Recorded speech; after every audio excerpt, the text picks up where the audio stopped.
कि भारत में संविधान निर्माता बाबा साहब अम्बेडकर के द्वारा जो दुनिया में 6 विद्वानों में से एक कहे जाते हैं, उनके द्वारा लिखित संविधान देश में लागू है।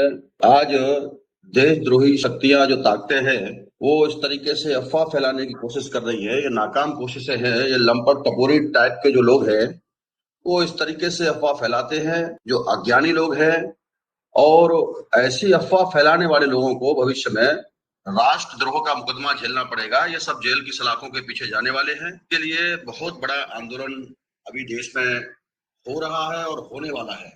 मैं केवल यही कहूंगा कि आप लोग जितना जल्दी हो सके सुधर जाएं, और अगर नहीं सुधरते हैं तो भारत की प्रजा आपको सुधारने का काम करेगी, आपको सत्ता से बेदखल करेगी और आने वाले समय में आपको सूली पे लटकाने का काम करेगी। इसके लिए पूरे देश भर में बहुत बड़ा आक्रोश है। अभी जन जन तक जन आंदोलन फैलने वाला है। पूरा महामारी की तरह से ये विचारधारा जो समानता पर आधारित है, जो संविधान को मानने वाले लोग हैं, पूरे देशव्यापी स्तर पे नहीं बल्कि अंतर्राष्ट्रीय स्तर पे भी इसका धिक्कार कर रहे हैं।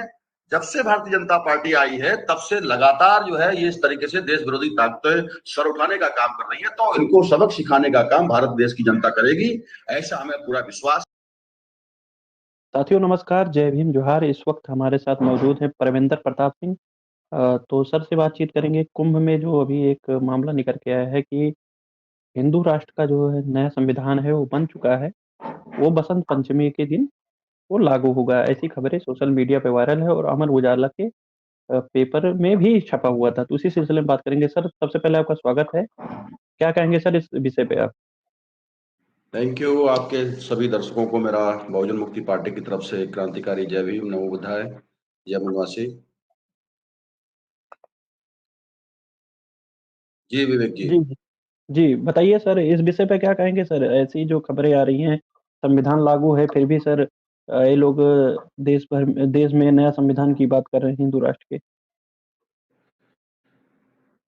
देखिए विवेक जी, मैं आपके दर्शकों को ये बताना चाहता हूं कि भारत में संविधान निर्माता बाबा साहब अम्बेडकर के द्वारा जो दुनिया में 6 विद्वानों में से एक कहे जाते हैं, उनके द्वारा लिखित संविधान देश में लागू है। और आज देशद्रोही शक्तियां जो ताकतें हैं, वो इस तरीके से अफवाह फैलाने की कोशिश कर रही है, ये नाकाम कोशिशें हैं, ये लंपट टपोरी टाइप के जो लोग हैं, वो इस तरीके से अफवाह फैलाते हैं, जो अज्ञानी लोग हैं और ऐसी अफवाह फैलाने वाले लोगों को भविष्य में राष्ट्रद्रोह का मुकदमा झेलना पड़ेगा। ये सब जेल की सलाखों के पीछे जाने वाले हैं। इसके लिए बहुत बड़ा आंदोलन अभी देश में हो रहा है और होने वाला है। तो ये सब बेबुनियाद बातें हैं। देश की मुख्य धारा में जो मुद्दे होने चाहिए, उन मुद्दों से ध्यान भटकाने के लिए ऐसे प्रोपेगेंडा शासक जातियों के द्वारा डीएनए के अनुसार जो विदेशी किस्म के लोग हैं, उनके द्वारा ये अफवाहें फैलाई जाती हैं, जो कि देशद्रोही है। जी सर, बार बार ऐसी बार बार वो लोग ट्राई करते हैं कि कभी कभी हिंदू राष्ट्र बनाने की बात करते हैं। अब तो बता रहे हैं नया संविधान हम लाने वाले हैं बसंत पंचमी के दिन। उनके ऊपर कोई कानूनी शिकंजा कसा नहीं जा रहा है, तो क्या कहेंगे सर? उनको सरकार द्वारा उनको सही प्राप्त है? हाँ, बिल्कुल ये कहा जा सकता है, क्योंकि सरकार जिन लोगों के नियंत्रण में है, मूलतः वो भारतीय लोगों के नियंत्रण में नहीं है। वो अगर डीएनए के अनुसार, रिसर्च के अनुसार देखा जाए तो ये विदेशी लोग हैं जो वर्तमान में शासक जाति के लोग हैं, जिनके नियंत्रण में सरकार है और वो अनियंत्रित लोग हैं। वो कानून और संविधान को हाथ में लेते हैं। सरकार को ऐसे लोगों के ऊपर में शिकंजा कसना चाहिए, ये उसकी नैतिक जिम्मेदारी बनती है। और बीजेपी के लोग अगर ऐसा नहीं करते हैं, सरकार उन पर जेल में डालने का काम नहीं करती है, तो हम सुप्रीम कोर्ट में जाकर के इसका मुकदमा दायर करेंगे। और बहुजन मुक्ति पार्टी ऐसी अ, किसी भी जो देश विरोधी बातें हैं, इस पर बर्दाश्त करने वाले नहीं है। इसकी हम लोग कड़ी निंदा करते हैं और आने वाले समय में इन लोगों को बड़े पैमाने पर इसका जो है खामियाजा भुगतना पड़ेगा। जी सर। सर आपने कहा खामियाजा भुगतना पड़ेगा सर। अब इनके द्वारा बार-बार ऐसी प्रोपेगेंडा भी आपने देखा था कि एक खबरें ऐसी है, खबर क्या सोशल मीडिया पे काफ़ी तेज़ी से वीडियो वायरल हुआ जिसमें देखने को मिला कि बाबा साहब की मूर्ति जिस तरह हथौड़े से एक व्यक्ति उनके ऊपर चढ़कर जिस तरह खंडित कर रहा है, इन सब विषयों को कैसे देखते हैं सर? बार-बार ऐसी चीज़ बाबा साहब का अपमान संविधान का अपमान, फिर भी उन मनुवादी जो लोग हैं उनके ऊपर कोई कार्रवाई और बार-बार ऐसी कृत्य क्यों हो रही है? ऐसा देखने में मिला है कि अमृतसर पंजाब के अंदर में जहां आम आदमी पार्टी की सरकार है, उसकी सत्ता है, और दिल्ली का चुनाव चल रहा है। तो दिल्ली के चुनाव में आप लोग भी मीडिया के माध्यम से देख रहे होंगे और खबरें आ रही हैं कि सरकार के पास में कुछ भी अपनी उपलब्धियां गिनाने के लिए कोई मुद्दा नहीं है जिसके आधार पर जनता वोट दे सके। तो सबसे चर्चित चीज जो है आज की तारीख में वो बाबा साहब अम्बेडकर है। बाबा साहब अम्बेडकर का अपमान दिन ब दिन दुश्मनों के द्वारा हो रहा है, और इसी के आधार पर जो भी लोग संविधान संविधान के साथ में द्रोह करने का काम कर रहे हैं, ऐसे लोग ही ये सारी बातें कर रहे हैं जो संविधान को नहीं मानते हैं। जो अंग्रेजों के समय में भी बड़े पैमाने पर बाबा साहब अम्बेडकर जैसे महापुरुष को वो लोग उस वक्त भी देशद्रोही का सर्टिफिकेट बांटने का काम कर रहे थे, तो उनको वोट लेने के लिए कोई मामला है नहीं।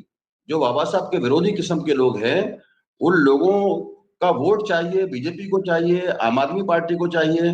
तो ये बेबुनियाद बातें हैं, इस तरीके से उनके पास में कोई मुद्दा नहीं है, तो इसलिए वो बाबा साहब जैसी बड़ी हस्ती को जो है वो नीचा दिखा करके, उसको नुकसान पहुंचा करके, उनके संविधान से छेड़छाड़ करने का ये काम करते हैं, जिससे कि उनके लोग जो बिखर रहे हैं वो इस आधार पे उनको वोट डाल सके और फिर एक बार जो है देश के अंदर में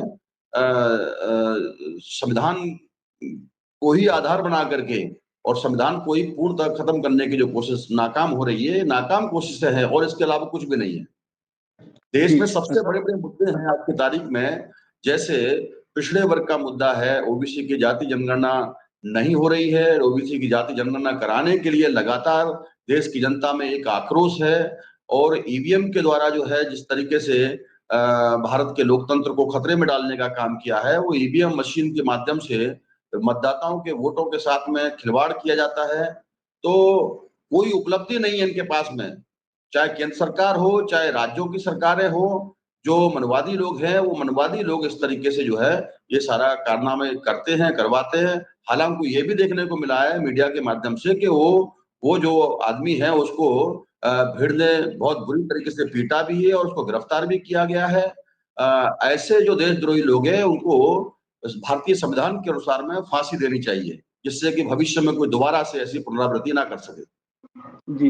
आपने सर फांसी देने की बात कही, तो सर अभी मामला ये आता है, बहुत सारे लोग कमेंट करते हैं, बहुजन समाज के ही लोग कहते हैं कि बहुजन समाज के लोग आपस में बटे हुए हैं, इसीलिए ये जो मनवादी जो 3.5% हैं, ये बार-बार संविधान पर अटैक कर रहे हैं, बाबा साहब का अपमान कर रहे हैं। क्या कहेंगे सर, जो बटे हुए लोग हैं उनको क्या संदेश देंगे आप?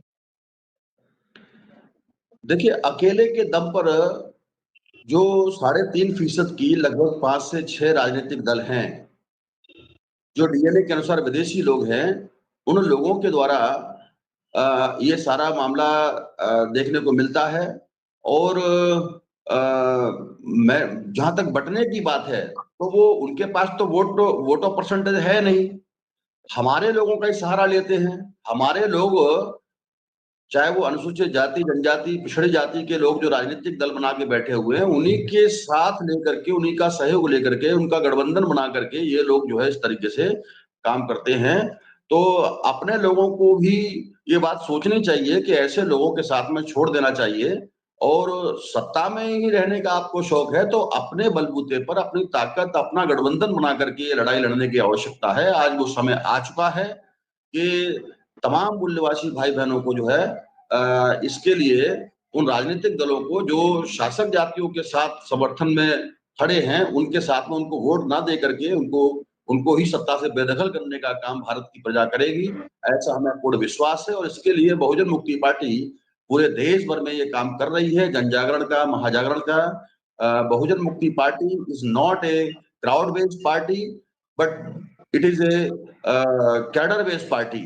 तो हम अपने कार्यकर्ताओं को कैडर देने का काम कर रहे हैं। ये कैडर आधारित पार्टी है, तो इसीलिए सारे देश भर में ये हमारा अभियान कैडर करने का हो रहा है। प्रशिक्षण देने का कार्यक्रम सारे देशव्यापी स्तर पर हमारा चालू है। तो ये लगातार ये हमारा प्रयास है और भविष्य में भारत की जनता, भारत के सम्मानित मतदाता इस बात को ध्यान में रखेंगे और ईवीएम का भी बंदोबस्त करेंगे।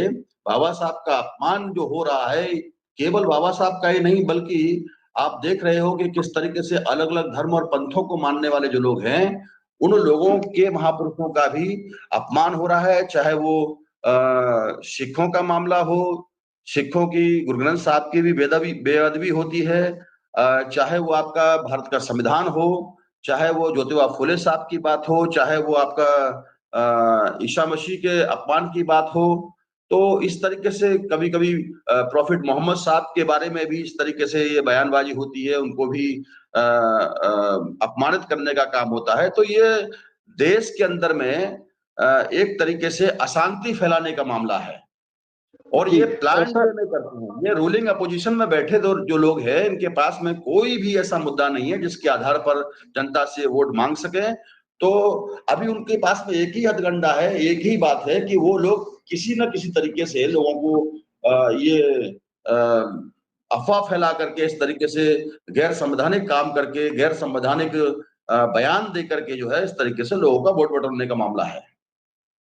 सर, आप उन लोगों को क्या संदेश देना चाहते हैं जो संविधान द्रोह की बात कर रहे हैं, संविधान बदलने की बात कर रहे हैं? क्योंकि संविधान बदलने की बात या संविधान के खिलाफ में बोलना राष्ट्रद्रोह में आता है, तो उन लोगों के लिए क्या संदेश देंगे आप अपने पार्टी की तरफ से? क्या संदेश है आपकी तरफ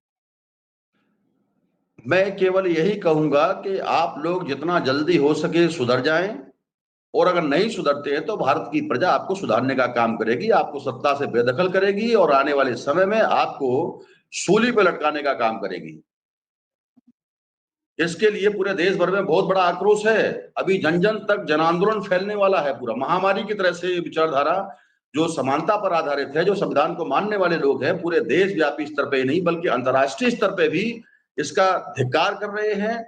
जब से भारतीय जनता पार्टी आई है, तब से लगातार जो है ये इस तरीके से देश विरोधी ताकतें सर उठाने का काम कर रही है, तो इनको सबक सिखाने का काम भारत देश की जनता करेगी, ऐसा हमें पूरा विश्वास है और इसके लिए हम लगातार जनता के बीच में जा रहे हैं और जनता का बहुत भारी भरकम जन समर्थन हमको बहुजन मुक्ति पार्टी के में मिल रहा है। उसको आगे बढ़ाने के लिए लोगों को लगातार जो है हमारा जन-जन तक, घर-घर तक, चलो बूथ की ओर, चलो गाँव की ओर ये अभियान हमारा जारी है। जी, बहुत-बहुत धन्यवाद सर, आपने महत्वपूर्ण जानकारी दी और समाज के तमाम वर्गों को आपने सचेत किया कि अभी भी वो समय है कि जग जाइए, नहीं तो आने वाले समय में ये जो मनवादी षड्यंत्रकारी लोग हैं, कहीं न कहीं आपको बेवकूफ़ और गुमराह करते रहेंगे। साथ ही जो भी लोग इस वीडियो को देख रहे हैं, वीडियो को ज़्यादा से ज़्यादा शेयर करें। तो अभी तक चैनल को सब्सक्राइब नहीं किया, चैनल सब्सक्राइब करें। बहुत-बहुत धन्यवाद सर। Thank you.